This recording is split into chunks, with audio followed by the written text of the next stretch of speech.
Et si la vie était une série télé? Deuxième version, la couleur est revenue avec moi.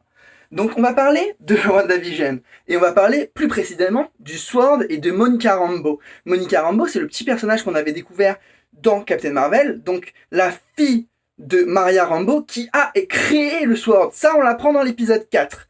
Donc Monica Rambeau qui a été victime du blip de Thanos, donc qui a disparu pendant un certain temps et qui est revenue. Et quand elle est revenue, elle a découvert donc un champ magnétique aux côtés de l'agent Wu qui était présent dans Ant-Man, un champ magnétique qui donnait vers la réalité que Wanda a créée. Donc cette réalité où elle jouait le rôle d'un personnage de série télé jusqu'au moment où Wanda parlait de son frère Pietro Maximoff, et elle a répondu cette phrase, donc il a été tué par Ultron.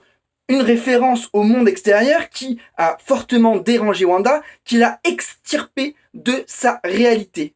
Donc elle s'est retrouvée dans le monde réel, et d'un coup, grâce à la magie de Wanda, elle est arrivée parmi donc les agents du SWORD. Donc cette série nous permet de découvrir pas l'alter ego, mais en gros, la deuxième version du Shield. On se souvient que le Shield a été créé par la femme de Captain America, donc Peggy Carter, et que là, ce qui est intéressant, c'est que le Sword a été créé par Maria Rambeau.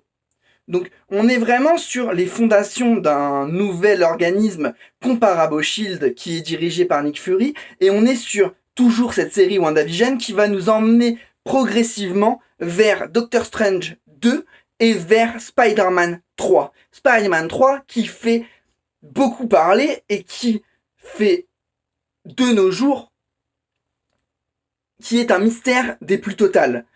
On a beaucoup de rumeurs comme quoi on aurait des personnages comme les anciens Spider-Man et aussi des anciens acteurs donc des anciennes franchises comme Spider-Man et The Amazing Spider-Man qui feraient leur retour. Mais la série WandaVision nous permet, d'une manière très différente des films du MCU, d'aller vers cette nouvelle ère du MCU et vers, plus particulièrement, l'arrivée, l'introduction de nouveaux personnages.